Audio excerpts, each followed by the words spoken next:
ಎಲ್ರಿಗೂ ನಮಸ್ಕಾರ. Welcome to agri explore with Pradeep YouTube channel. ನಾನು ಇವತ್ತು ವಿಡಿಯೋದಲ್ಲಿ ಬೇಸಿಗೆಯಲ್ಲಿ ನಾವು ಅಡಿಕೆಯನ್ನು ಯಾವ ರೀತಿ ರಕ್ಷಣೆ ಮಾಡಬೇಕು. ಭಾಳಷ್ಟು ಜನರು ಈಗ ಬೇಸಿಗೆ ಕಾಲ ಬರ್ತಾ ಇದೆ, ಕನ್ಫ್ಯೂಷನ್ ಇರ್ತಾರೆ. ನನ್ನ ಅಡಿಕೆ ಗಿಡ ಏನಾದರೂ ಹೆಚ್ಚು ಕಮ್ಮಿ ಆಗಿ ಏನಾರ ಸಮಸ್ಯೆ ಏನು ಮಾಡಬೇಕು, ಯಾವ ರೀತಿ ನಾವು ತಡೆಗಟ್ಟಬೇಕು, ಇದನ್ನು ಬಿಸಿಲಿಂದ ಯಾವ ರೀತಿ ರಕ್ಷಣೆ ಮಾಡ್ಕೋಬೇಕು ಅಡಿಕೆ ತೋಟನ ಅನ್ನೋದು ಭಾಳ ಜನರಲ್ಲಿ ಸ್ವಲ್ಪ ಮನಸ್ಸಲ್ಲಿರುತ್ತೆ. ಯಾವ ರೀತಿ ಮಾಡ್ಬೇಕು, ಏನು ಮಾಡಬೇಕು ಅನ್ನೋದು ಸ್ವಲ್ಪ ಡೌಟ್ ಇರುತ್ತೆ. ಅದಕ್ಕೋಸ್ಕರ ನಾನು ಏನು ಮಾಡ್ತಾ ಇದ್ದೀನಿ ಅಂದರೆ ಪರಿಪೂರ್ಣವಾಗಿ ನಿಮ್ಮ ಡೌಟ್ನ ತೆಗೆದುಹಾಕ್ಬಿಡ್ತೀನಿ.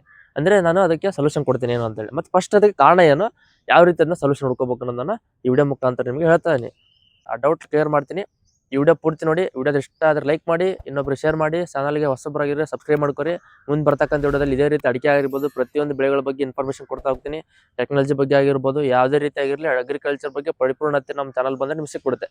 ಅದಕ್ಕೋಸ್ಕರ ಟೈಮ್ ವೇಸ್ಟ್ ಮಾಡಿದೆ ಇವತ್ತು ನಾನು ನಿಮಗೆ ಸೊಲ್ಯೂಷನ್ ಕೊಡ್ತೀನಿ. ಮೊದಲನೇದಾಗಿ ಅದಕ್ಕೆ ಬೇಸಿಗೆಯಲ್ಲಿ ನಮ್ಮ ತೋಟಕ್ಕೆ ಯಾವ ರೀತಿ ಸಮಸ್ಯೆ ಆಗುತ್ತೆ, ಅದಕ್ಕೆ ಏನು ಕಾರಣ ಅದನ್ನ ಹೇಳ್ತೀನಿ. ಮೊದಲನೇ ಕಾರಣ ಏನಂತಂದರೆ ತಾಪಮಾನ ಹೆಚ್ಚಿಗೆ ಆಗುತ್ತೆ. ಉಷ್ಣಾಂಶ ಹೆಚ್ಚಿಗೆ ಆದಂತೆ ಗಿಡಕ್ಕೆ ಎಫೆಕ್ಟ್ ಆಗುತ್ತೆ. ಏನಂತಂದರೆ ಎಲೆಗಳಿಗೆ ಬಿಸಿ ಗಾಳಿ ಬಂದಂತೆ ಎಲೆಗಳು ಸುಟ್ಟು ಥರ ಆಗುತ್ತೆ. ಆಮೇಲೆ ಕಡೆ ಕಾಂಡಕ್ಕೆ ಬಿಸಿಲು ಬಂದು ಬಡ್ದಾಗ ಏನಾಗುತ್ತೆ, ಕಾಂಡ ಸುಟ್ಟು ರೀತಿ ಆಗುತ್ತೆ. ಸುಟ್ಟು ಹಾಕೊಂತ ಗಿಡ ಕಾಂಡ ಹೋಗ್ತಾ ಸಮಸ್ಯೆ ಬರುತ್ತೆ. ಅದಕ್ಕೋಸ್ಕರ ನಾನು ಏನು ಮಾಡ್ತೀನಿ ಅಂತಂದರೆ, ಅದು ಒಂದೇ ಕಾರಣ. ಈಗ ತಾಪಮಾನ ಆಯಿತು. ನೆಕ್ಸ್ಟ್ ಇನ್ನೊಂದು ಸಮಸ್ಯೆ ಏನು ಅಂತಂದರೆ, ನೀರು ಆವಿಯಾಗಿ ಹೋಗ್ಬಿಡುತ್ತೆ. ಅಂತಂದರೆ ನೀರಾವರಿ ಸಮಸ್ಯೆ. ನೀರು ಕೊಡ್ತಾ ಇರ್ತೀವಿ, ಬಟ್ ನೀರನ್ನ ಯಾವ ಸಮಯದಲ್ಲಿ ಕೊಡ್ತೀವಿ ಅನ್ನೋದು ಭಾಳ ಮುಖ್ಯ ಆಗುತ್ತೆ. ಅಲ್ಲಿ ಕೂಡ ಸಮಸ್ಯೆ ಆಗ್ತಾ ಇರ್ತದೆ. ಹಾಗಾಗಿ ನೀರಿನ ಸಮಸ್ಯೆ ಒಂದು ಆಗಿರುತ್ತೆ. ನಾವು ಶೇಡ್ ನೆಟ್ ಕೊಡ್ತಾ ಇರಲ್ಲ.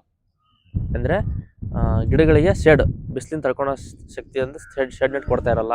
ಆಮೇಲೆ ಸರಿಯಾದ ಪದ್ಧತಿಯಲ್ಲಿ ನಾವು ಟೈಮ್ ಟು ಟೈಮ್ ಯಾವ ರೀತಿ ನ್ಯೂಟ್ರಿಯೆಂಟ್ಸ್ ಕೊಡಬೇಕು, ಏನು ಮಾಡಬೇಕು ಅನ್ನೋದು ಕೂಡ ಸ್ವಲ್ಪ ಜನರಲ್ಲಿ ಕನ್ಫ್ಯೂಷನ್ ಇರುತ್ತೆ. ಅದು ಕೂಡ ಈಗ ಮಾಡ್ತಾ ಇರ್ತಾರೆ. ರೋಗ ಕೀಟಗಳು ಯಾಕಂತಂದರೆ ಜಾಸ್ತಿ ರೆಡ್ ಮೈಟ್ಸ್ ಅಂತ ಇರುತ್ತಲ್ಲ, ಅದು ಬೇಸಿಗೆ ಕಾಲದಲ್ಲಿ ಹೆಚ್ಚಾಗುತ್ತೆ. ಯಾಕೆಂತಂದರೆ ಅದಕ್ಕೆ ಉಷ್ಣಾಂಶ ಜಾಸ್ತಿ ಸಿಕ್ಕಷ್ಟು ಜಾಸ್ತಿ ಪಾಪ್ಯುಲೇಷನ್ ಗ್ರೋತ್ ಆಗುತ್ತೆ. ಗಿಡ ತಿನ್ಕೊಂತ ಏನು ಮಾಡುತ್ತೆ, ಗಿಡ ಹಳದಿ ಬಣ್ಣ ಆಗಿ ಗಿಡ ಸತ್ತೋಗೋ ಪರಿಸ್ಥಿತಿ ಬರುತ್ತೆ. ಅದಕ್ಕೋಸ್ಕರ ಎಲ್ಲ ಕೇರ್ ತೊಗೋಬೇಕು. ನೀವು ನೋಡಬೇಕು ಏನಾಗಿದೆ, ಏನು ಸಮಸ್ಯೆ ಆಗಿದೆ ಅಂತ ನೋಡ್ಕೊಂಡ್ರೆ ನಿಮ್ಗೆ ಗೊತ್ತಾಗುತ್ತೆ. ಅದಕ್ಕೋಸ್ಕರ ಇದು ಭಾಳ ಇಂಪಾರ್ಟೆಂಟು. ಈ ಕಾರಣ ಹೇಳಿದ್ದಾನೆ ಏನಾಗುತ್ತೆ ಅಂತೇಳಿ. ನೆಕ್ಸ್ಟ್ ಇದಕ್ಕೆ ನಾನು ಸೊಲ್ಯೂಷನ್ ಹೇಳ್ತೀನಿ, ಏನು ಮಾಡಬೇಕು ಅನ್ನೋದು. ಇದಕ್ಕೆ ಮೊದಲೇ ನಾವು ಸೊಲ್ಯೂಷನ್ ಏನು ಅಂತಂದರೆ ಶೇಡ್ ನೆಟ್ ಎದಕ್ಕೆ ಯೂಸ್ ಮಾಡ್ತಾರೆ ಅಂತಂದರೆ, ಮಾರ್ಕೆಟಲ್ಲಿ ಕೇಳಿದ್ರೆ ಸಿಗುತ್ತೆ. ಈಗ ಅಡಿಕೆ ಗಿಡ ಇತ್ತು ಅಂತಂದರೆ ಅಡಿಕೆ ಗಿಡ ಅಂತ ತಿಳ್ಕೊರಿ. ಅಡಿಕೆ ಗಿಡಕ್ಕೆ ಸುತ್ತಲೂ ಹಿಂಗೆ ಸುತ್ತರಿಬೋದು. ಅದು ಗ್ರೀನ್ ಕಲರ್ ಮೆಸ್ ಟೈಪ್ ಇರುತ್ತೆ, ಅದನ್ನು ಸುತ್ತರಿಬೋದು. ಇಲ್ಲ ಅಂತಂದರೆ ನಾವು ಅಡಿಕೆ ಗಿಡ ತೋಟ ಇರುತ್ತಲ್ಲ, ತೋಟ ಸುತ್ತಲೂ ನಾವು ಒಂದು ಬೌಂಡ್ರಿ ಥರ ಹಾಕಿದಾಗ ಏನಾಗುತ್ತೆ, ಆ ಕಡೆಯಿಂದ ಬರ್ತಕ್ಕಂಥ ಬಿಸಿ ಗಾಳಿ ಆಗಿರ್ಬೋದು ಅಥವಾ ಬಿಸಿಲಾಗಿರ್ಬೋದು ಸ್ವಲ್ಪ ಮಟ್ಟಿಗೆ ತಡೆಗಟ್ಟುತ್ತೆ. ಅದಕ್ಕೋಸ್ಕರ ಇದು ಭಾಳ ಮುಖ್ಯವಾಗಿದ್ದು, ಇದನ್ನು ಬಳಸಿಗೆ ಅಂತ ಬಂದರೆ ಆಲ್ಮೋಸ್ಟ್ ತಾತ್ಕಾಲಿಕವಾಗಿ ಏನು ಜಾಸ್ತಿ ಪ್ರಮಾಣ ಇಲ್ಲ, 1-2 ವರ್ಷ ಫಸ್ಟ್ 1-2 ವರ್ಷ ನೋಡ್ಕೊತೀರಾ. ಆಮೇಲೆ ಬೇರೆ ಮೆಥಡ್ ಇದ್ದಾವೆ, ಅದು ನೆಕ್ಸ್ಟ್ ಹೇಳ್ಕೊಡ್ತೀನಿ. ದೊಡ್ಡ ಗಿಡಕ್ಕೆ ಏನು ಮಾಡಬೇಕು ಅನ್ನೋದು ಹೇಳ್ಕೊಡ್ತೀನಿ. ಇದು ನಾವು ಶೆಡ್ ನೆಟ್ ಯೂಸ್ ಮಾಡೋದು. ಈಗ ನೆಕ್ಸ್ಟ್ ಇನ್ನೊಂದು ಮೆಥಡ್ ಏನಂದರೆ ಮಲ್ಚಿಂಗ್ ಅಂತಂದರೆ ನಿಮ್ಮೆಲ್ಲರಿಗೂ ಗೊತ್ತಿರ್ಬೋದು. ನಾವು ಭೂಮಿನ ಖಾಲಿ ಬಿಡಬಾರ್ದು. ಅಂದರೆ ಡೈರೆಕ್ಟ್ ಸೂರ್ಯನ ಕಿರಣಗಳು ಬಂದು ಭೂಮಿ ಬಡಿದಾಗ, ಅದು ಸೂರ್ಯನ ಕಿರಣಗಳು ಮತ್ತು ಭೂಮಿ ಬಿದ್ದು ವಾಪಸ್ ಹೋದಾಗ ಹೀಟ್ ಜಾಸ್ತಿ ಆಗುತ್ತೆ. ಅವಾಗ ಗಿಡಗಳು ಎಲೆಗಳು ಸುಟ್ಟು ಹೋಗೋದು ಅಥವಾ ಎಲೆಗಳು ಕಪ್ಪಾಗೋದು, ಕಂದಿ ಹೋಗೋ ರೀತಿ ಬರುತ್ತೆ. ಅದಕ್ಕೋಸ್ಕರ ಏನು ಮಾಡಬೇಕು, ಡೈರೆಕ್ಟಾಗಿ ಭೂಮಿ ಬೀಳದೆ ನೋಡ್ಕೋಬೇಕು. ಅದಕ್ಕೆ ಏನು ಮಾಡಬೇಕು ಅಂತಂದರೆ, ಹಸಿ ಕಸ ಆಗಿರ್ಬೋದು ಅಥವಾ ಬೆಳೆದಿರ್ತಕ್ಕಂಥ ಬೆಳೆದನ್ನ ಅಲ್ಲಿ ನಡುಗೆ ಇಂಟರ್ ಕ್ರಾಪ್ ಬೆಳೆದಿರ್ತಾರಲ್ಲ, ಅದನ್ನು ಕಟ್ ಮಾಡ್ಬೋದಾಗಿರ್ಬೋದು. ಅದನ್ನು ಗಿಡ ಸುತ್ತಲೂ ನಾರ್ಮಲ್ ಒಟ್ಟು ತಂಪು ಉಳ್ಕೋಬೇಕು. ಈಗ ಎಲೆಗಳಾಗಿರ್ಬೋದು, ಗಿಡದ ಒಣಗಿರತಕ್ಕಂಥ ಎಲೆಗಳಾಗಿರ್ಬೋದು, ಬೇರೆ ಎಲೆಗಳು ಅಥವಾ ಗರಿಗಳು ಎಲ್ಲ ತಗೊಂಬಂದು ಗಿಡ ಸುತ್ತಲೂ ಹಾಕಬೇಕು. ಅಥವಾ ಹೊಲ ತುಂಬ ಹಾಕಿದ್ರೆ ಒಳ್ಳೇದು ಗಿಡ ತುಂಬ. ಅವಾಗ ಏನಾಗುತ್ತೆ, ನೀವು ಕೊಟ್ಟಂಥ ನೀರನ್ನ ಅದು ಹಿಡ್ಕೊಳೋ ಕೆಪಾಸಿಟಿ ಜಾಸ್ತಿ ಇರುತ್ತೆ. ಅವಾಗ ನೀರು ಆವ್ಯಾಗ ಬಿಟ್ಕೊಡಲ್ಲ ಅದು ಮಲ್ಚಿಂಗ್ ಮಾಡಿದಾಗ. ಅದು ಭಾಳ ಇಂಪಾರ್ಟೆಂಟು. ಯಾಕೆ ಅಂತಂದರೆ ಅದು ಕಳೆ ಬೆಳೀತೈತಲ್ಲ, ಆ ಹುಲ್ಲು ಬೆಳೆದು ಕೂಡ ಕಡಿಮೆ ಮಾಡುತ್ತೆ ಅದು ಮಲ್ಚಿಂಗ್ ಮಾಡಿದಾಗ. ಅದಕ್ಕೋಸ್ಕರ ಇದು ಒಂದು ಭಾಳ ಸೆಕೆಂಡ್ ಮೆಥಡ್ ಹೇಳ್ಕೊಟ್ಟೆ. ಈಗ ಯಾವ ರೀತಿ ಮಾಡೋದಂತ ನಿಮ್ಗೆ ಆಲ್ರೆಡಿ ಗೊತ್ತಾಗಿರುತ್ತೆ. ಕಾಮನ್ ಆಗೆಲ್ಲ ಯೂಸ್ ಮಾಡ್ತಾ ಇರ್ತೀರಿ ಮಲ್ಚಿಂಗ್. ಅದು ಮಲ್ಚಿಂಗ್ ಆಯ್ತು. ಈಗ ನೆಕ್ಸ್ಟು ಇಂಟರ್ ಕ್ರಾಪಿಂಗ್ ಅಂದರೆ ಮಧ್ಯಂತರ ಬೆಳೆ ಬೆಳಿಬೇಕು ನಾವು. ಈಗ ರೈತರು ಏನು ಮಾಡ್ತಾರೆ ಅಂತಂದರೆ, ಅಡಿಕೆ ಬೆಳೆ ಇದೆ, ನಾನು ಕೆಮಿಕಲ್ ಬಳಸಲ್ಲ ಇದಕ್ಕೆ, ಅದಕ್ಕೋಸ್ಕರ ನಾನು ಮಧ್ಯದಲ್ಲಿ ಏನು ಬೆಳೆಯಲ್ಲ, ಸಾಕು ನಾನು ಅಡಿಕೆ ಬೆಳ್ಕೊಂಡು ಬಿಡ್ತೀನಿ ಅನ್ನೋದಾದರೆ ಭಾಳ ಮಾಡ್ತಕ್ಕಂಥ ತಪ್ಪು. ಏನಂತಂದರೆ, ಅದನ್ನು ಸೂರ್ಯನ ಕಿರಣಗಳು ಭೂಮಿ ಬಿದ್ದಾಗ, ಅಲ್ಲಿ ಡೈರೆಕ್ಟಾಗಿ ಭೂಮಿ ಬಿದ್ದಾಗ ನೀರಿನ ಎವಾಪರೇಷನ್ ಜಾಸ್ತಿ ಆವಿಯಾಗಿ ಹೋಗ್ಬಿಡುತ್ತೆ.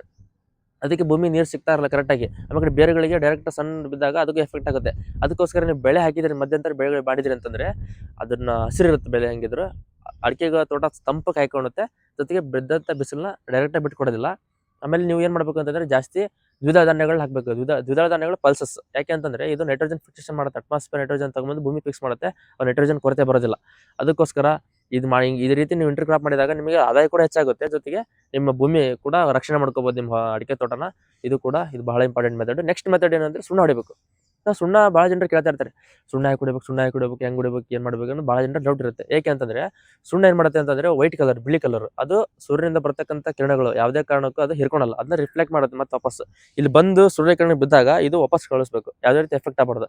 ಅದಕ್ಕೋಸ್ಕರ ಬಿಳಿ ಬಣ್ಣ ಬಳಸ್ತಾರೆ. ಅದಕ್ಕೆ ಸುಣ್ಣ ಹಾಕ್ತಾ ಇದ್ದಾರೆ. ಸುಣ್ಣಕ್ಕೆ ಏನಾಗ್ತಿದೆ, ಸುಣ್ಣ ಆಮೇಲೆ ಕಡೆಗೆ ಮೈದಾ ಹಿಟ್ಟು, ನೀರು ಮತ್ತು ಬೆಲ್ಲ ಇದೆಲ್ಲ ಮಿಕ್ಸ್ ಮಾಡ್ಕೊಂಡು ಸುಣ್ಣ ಹಚ್ತಾ ಇರ್ತಾರೆ. ಬಟ್ ಇದು ಏನೋ ನಿಮಗೆ ಎಷ್ಟು ಹಾಕ್ಬೇಕು ಏನು ಮಾಡಬೇಕು ಅಂತ ಗೊತ್ತಿಲ್ಲ ಅಂತಂದರೆ ನಾನು ಆಲ್ರೆಡಿ ವಿಡಿಯೋ ಮಾಡಿ ಹಾಕಿದ್ದೇನೆ. ವಿಡಿಯೋದಲ್ಲಿ ನೋಡ್ಕೊಂಡು ಬನ್ನಿ. ಎಲ್ಲ ರೀತಿ ವಿಡಿಯೋ ಆಲ್ರೆಡಿ ನನ್ನ ಚಾನಲಲ್ಲಿದೆ.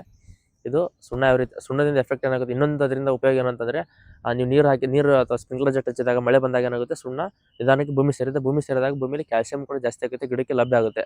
ಇದು ಕೂಡ ಮಾಡ್ತಕ್ಕಂಥ ಇನ್ನೊಂದು ಅದರಿಂದ ಲಾಭ ಆಗ್ತಕ್ಕಂಥದ್ದು. ನೆಕ್ಸ್ಟ್ ಮೆಥಡ್ ಏನಂದರೆ ತಾತ್ಕಾಲಿಕವಾಗಿ ನಾವು ಏನು ಮಾಡಬೇಕು, ಗಿಡಕ್ಕೆ ನೆರಳು ಕೊಡಬೇಕು. ಏನು ಮಾಡ್ಬೇಕಂತಂದರೆ ಬೇಸಿಗೆ ಕಾಲದಲ್ಲಿ ತೆಂಗಿನ ಗರಿ ಅಥವಾ ಅಡಿಕೆ ಗರಿ ತಗೊಂಡು ಗಿಡ ಸುತ್ತಲೂ ಕಟ್ಟಬೇಕು. ಗಿಡ ಸುತ್ತಲೂ ಕಟ್ಟಿ ಕರೆಕ್ಟಾಗಿ ಮಾಡಿದಾಗ ಅದು ಕೂಡ ಬಿಸಿಲಿನ ತಡೆಯೋ ಒಂದು ಕೆಪಾಸಿಟಿ ಬರುತ್ತೆ. ನೆಕ್ಸ್ಟ್ ಮೆಥಡ್ ಏನಂದರೆ ಸರಿಯಾದ ನೀರಾವರಿ ಕೊಡಬೇಕು. ಇದು ಮಾಡ್ತಕ್ಕಂಥ ಭಾಳ ತಪ್ಪು. ಬೇಸಿಗೆ ಕಾಲದಲ್ಲಿ ಅಡಿಕೆಗಳು ಭಾಳಷ್ಟು ನೀರು ಬೇಡ್ತವೆ. ಅದಕ್ಕೋಸ್ಕರ ಚೆನ್ನಾಗಿ ಸಫಿಷಿಯೆಂಟ್ ನೀರು ಕೊಟ್ಟಿರಿ ಅಂತಂದರೆ ನಾವು ತಡೆಗಟ್ಬೋದು. ರೈತ ಬಂದವರು ಇದಾಗಿತ್ತು. ನೀವು ಬೇಸಿಗೆಯಲ್ಲಿ ನಮ್ಮ ಅಡಿಕೆ ಗಿಡಗಳನ್ನ ಅಥವಾ ಅಡಿಕೆ ತೋಟ ಯಾವ ರೀತಿ ರಕ್ಷಣೆ ಮಾಡ್ಕೋಬೇಕು, ಯಾವ ರೀತಿ ಮಾಡಬೇಕು ಅನ್ನೋದು ಕೂಡ ನಾನು ಸಿಂಪಲಾಗಿ ಟೆಕ್ನಿಕ್ಸ್ ಹೇಳ್ಕೊಟ್ಟಿದ್ದೇನೆ. ಯಾಕಂದರೆ ನೀವು ಸುಲಭವಾಗಿ ಮಾಡ್ಕೋಬೋದು. ಈ ರೀತಿ ಟೆಕ್ನಿಕ್ಸ್ ಹೇಳ್ಕೊಟ್ಟಿದ್ದೇನೆ. ಮತ್ತು ನೀವು ನ್ಯೂಟ್ರಿಯೆಂಟ್ಸ್ ಕೊಡ್ತಾಯಿದ್ರೆ ಕರೆಕ್ಟಾಗಿ ನ್ಯೂಟ್ರಿಯೆಂಟ್ಸ್ ಕೊಡಿ. ಮತ್ತು ಗೊಬ್ಬರ ಅಥವಾ ಪೋಷಕಾಂಶಗಳನ್ನ ಕೊಡ್ತಾಯಿದ್ರೆ ಕರೆಕ್ಟಾಗಿ ಪೋಷಕಾಂಶಗಳು ಯಾವ ಟೈಮಲ್ಲಿ ಕೊಡಬೇಕು, ಏನು ಕೇಳಬೇಕು ರೆಕಮೆಂಡೇಶನ್ ಮಾಡ್ಕೊಂಡಾದ್ಮೇಲೆ ನೀವು ಪೋಷಕಾಂಶಗಳನ್ನ ಕೊಟ್ಟಾಗ ನಿಮ್ಮ ಭೂಮಿ ಫಲವತ್ತತೆ ಬೆಳೆಯುತ್ತೆ. ಮತ್ತು ನಿಮ್ಮ ವಾತಾವರಣದಲ್ಲಿ ಬದಲಾವಣೆ ಆದರೂ ಸಹಿತ ನಿಮ್ಮ ಭೂಮಿ ತಡ್ಕೊಳ್ಳೋ ಶಕ್ತಿ ಇರುತ್ತೆ, ನಿಮ್ಮ ಬೆಳೆ ತಡ್ಕೊಳುತ್ತೆ, ಹೆಚ್ಚು ಇಳುವರಿ ಕೊಡುತ್ತೆ ಅಂತ ಹೇಳ್ತಾ ವಿಡಿಯೋ ಮುಗಿಸ್ತಾ ನಮಸ್ಕಾರ, ಧನ್ಯವಾದ.